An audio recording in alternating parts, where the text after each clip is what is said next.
Hello everyone, আজ আবারও চলে এসেছি আমার ছাদ বাগানে।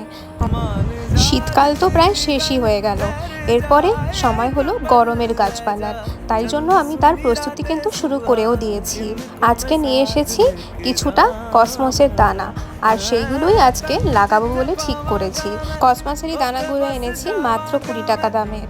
আর এই দানাগুলো একটা প্যাকেটেই দেখো প্রচুর দানা রয়েছে, যেটা দিয়ে আমি অনেকগুলো গাছই করতে পারবো। আপাতত আমি এই গ্রো ব্যাগের মধ্যেই বালি আর মাটি মিশিয়েই দানাগুলোকে লাগিয়ে দেবো। পরবর্তীকালে যখন একটু একটু বড় হয়ে যাবে গাছগুলো, তখন আমি বড় টবের মধ্যে প্রতিস্থাপন করে দেব।